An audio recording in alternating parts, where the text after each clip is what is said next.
بسم اللہ الرحمن الرحیم۔ نمرہ قرآن اکیڈمی کے سب سننے اور دیکھنے والوں کو السلام علیکم ورحمۃ اللہ وبرکاتہ۔ معزز ناظرین، آج ہم آپ کی خدمت میں بنی اسرائیل کے ایک عابد کا واقعہ بیان کریں گے جو خود حضرت جبریل علیہ السلام کی زبان سے حضور صلی اللہ علیہ وسلم نے سنا اور آپ صلی اللہ علیہ وسلم نے صحابہ کرام سے یہ واقعہ بیان فرمایا۔ تو آئیے حدیث کی روح سے اس واقعے کو تفصیل سے سنتے ہیں۔ حضرت جابر رضی اللہ تعالیٰ عنہ فرماتے ہیں کہ آپ صلی اللہ علیہ وسلم نے ایک دفعہ گھر سے باہر تشریف لا کر فرمایا، ابھی میرے دوست حضرت جبریل علیہ السلام تشریف لائے تھے اور یہ فرمایا کہ پچھلی امتوں میں سے اللہ کا ایک بندہ اپنے گھر بار، عزیز و اقارب، مال و دولت سب کچھ چھوڑ کر سمندر کے بیچ میں ایک پہاڑ نما ایک ٹیلا تھا، اس میں جا کر عبادت کرنا شروع کر دی۔ وہ سمندر اتنا وسیع تھا کہ اس ٹیلا کے ہر جانب 4,000 فرسخ دوری تک سمندر تھا۔ وہاں پر کوئی کھانے کی چیز نہ تھی اور سمندر کا پانی بھی بالکل نمکین تھا۔ اللہ تعالیٰ نے اپنے فضل سے اس میں ایک انار کا درخت اگا دیا اور انگلی کے برابر میٹھے پانی کا چشمہ جاری کر دیا۔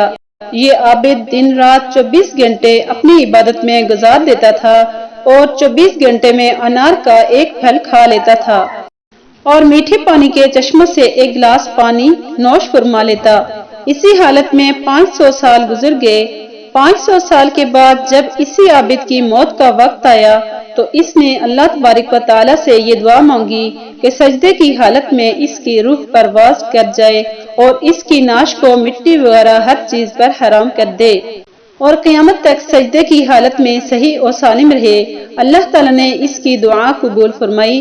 سجدے کی حالت میں اس کی موت ہو گئی اور اللہ تعالیٰ نے وہاں ایسا انتظام کر رکھا ہے کہ قیامت تک وہاں کسی انسان کی رسائی نہیں ہو سکتی۔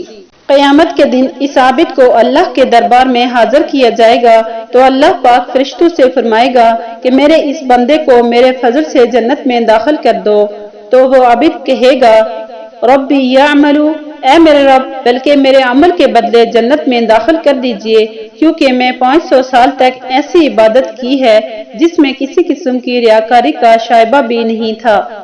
اللہ پاک پھر فرمائے گا کہ میری رحمت سے داخل کر دو، تو یہ بندہ کہے گا کہ میرے عمل کے بدلے میں داخل کیجئے، تو اس پر اللہ پاک فرمائے گا اس کے عمل اور میری دی ہوئی نعمتوں کا موازنہ کرو۔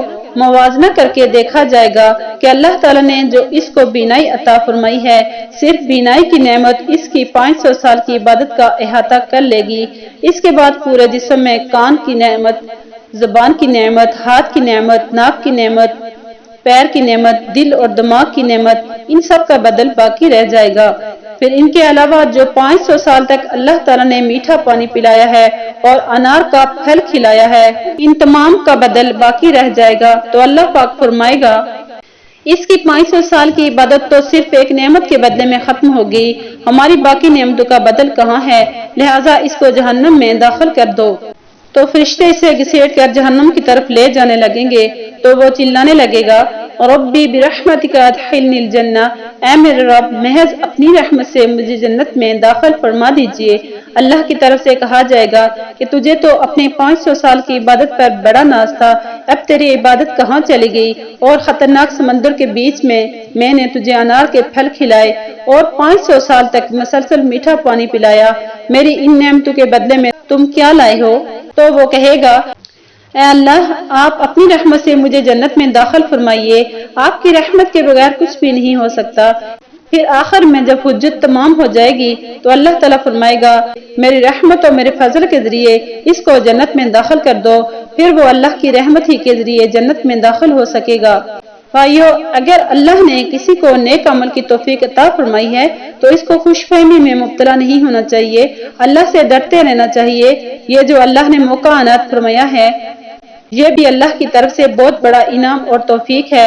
اگر اللہ کی طرف سے توفیق نہ ہو تو موقع ہونے کے باوجود انسان عمل نہیں کر سکتا۔